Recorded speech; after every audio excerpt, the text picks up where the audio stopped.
নমস্কার। আজকে আপনার নতুন ভিডিওতে আপনাদের সবাইকে স্বাগত জানিয়ে শুরু করছি। আজকে আমরা আলোচনা করব যে উত্তরবস্তি। উত্তরবস্তি কী, উত্তরবস্তি কেন করা হয় এবং উত্তরবস্তি কীভাবে করা হয় এই ব্যাপারে ডিটেলস আমরা এই ভিডিওতে ডিসকাস করব।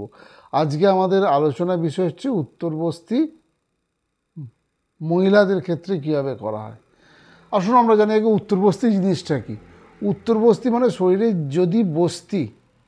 যদি শরীরে উত্তর মার্গ দিয়ে, উত্তর মার্গ মানে হয় পেচ্ছাপের রাস্তা দিয়ে বা ইউরেথ্রাল অরিফিস দিয়ে যদি দেওয়া হয়, বা যদি আমাদের ভ্যাজাইনাল অরিফিস দিয়ে যে বস্তি দেওয়া হয় তাকেই সাধারণত উত্তরবস্তি বলা হয়। উত্তরবস্তি মহিলাদের ক্ষেত্রে মেনলি দুটো রাস্তা দিয়ে দেওয়া হয়।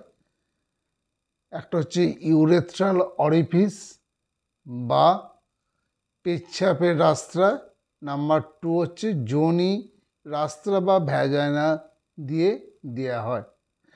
ভ্যাজাইনাল দিয়ে যে দেওয়া হয় উত্তরবস্তি, সেই উত্তরবস্তি আবার মেনলি দু রকমভাবে ভাগ করা হয়। একটা হচ্ছে গর্ভাশয় বা ইউটেরাইন উত্তরবস্তি, আর একটা হচ্ছে যোনি বা ভ্যাজাইনাল উত্তরবস্তি। গর্ভাশয়জনিত যে উত্তরবস্তি দেওয়া হয় সেটা সাধারণত সার্ভিক্সের মাধ্যমে ইউটেরাসের মধ্যে দেওয়া হয়। এই উত্তরবস্তিতে প্রধানত স্নেহ জাতীয় বস্তু ইউজ করা হয়, তেল বা ঘি জাতীয় ইউজ করা হয়। কিন্তু যোনি উত্তরবস্তিতে বা ভ্যাজাইনাল উত্তরবস্তিতে আমরা কষায় বা তৈল বা ঘিত এই দু জাতীয় জিনিসই ইউজ করতে পারি। যদি ভ্যাজাইনাল উত্তরবস্তিতে কষাই ইউজ করা হয় তখন তাকে বলা হয় ভ্যাজাইনাল ডুজ। ভ্যাজাইনাল উত্তরবস্তি বা যোনি উত্তরবস্তি মেনলি ভ্যাজাইনাল বিভিন্ন রোগের ক্ষেত্রে দেয়া হয়। যেমন যদি ভ্যাজাইনাল এরোশন, ভ্যাজাইনাল টিউমার, তারপর ভ্যাজাইনাইটিস, হোয়াইট ডিসচার্জ, এইসব রোগের ক্ষেত্রে যোনি উত্তরবস্তি দেওয়া হয়। আর গর্ভাশয় উত্তরবস্তি বা ইউটেরাইন উত্তরবস্তি মেনলি দেওয়া হয় PCOD, uterine fibroid, Fallopian tube block, যেসব ক্ষেত্রে বীজ দোষ বা ওভামটা ম্যাচুরিটি কম হয়, বা যাদের বারবার বাচ্চা নষ্ট হচ্ছে, বা গর্ভাশয়জনিত যে কোনো দোষ, বীজ দোষ বা আর্তবজনিত দোষে সাধারণত ইউটেরাইন উত্তরবস্তি বা গর্ভাশয় উত্তরবস্তি করা হয়। এবার আসুন আমরা আলোচনা করি যে গর্ভাশয় উত্তরবস্তি বা যোনি উত্তরবস্তিতে কি পরিমাণে মেডিসিন দেওয়া হয়। গর্ভাশয় উত্তরবস্তির ক্ষেত্রে সাধারণত 3 থেকে 5 ml মেডিসিন ইউজ করা হয়। যোনি উত্তরবস্তির ক্ষেত্রে সাধারণত 30 থেকে 50 ml স্নেহ বা অয়েল বা ঘি ইউজ করা হয়। যদি কষায় বা ওয়াটার এক্সট্রাক্ট মেডিসিন ইউজ করা হয় সেক্ষেত্রে যোনি বস্তির ক্ষেত্রে 100 ml পর্যন্ত ইউজ করতে পারি। আর মেয়েদেরকে যদি যোনি এই মূত্রমার্গ দিয়ে বস্তি দেওয়া হয় সেক্ষেত্রে 30 থেকে 50 ml এই সাধারণত বস্তি দেওয়া হয়।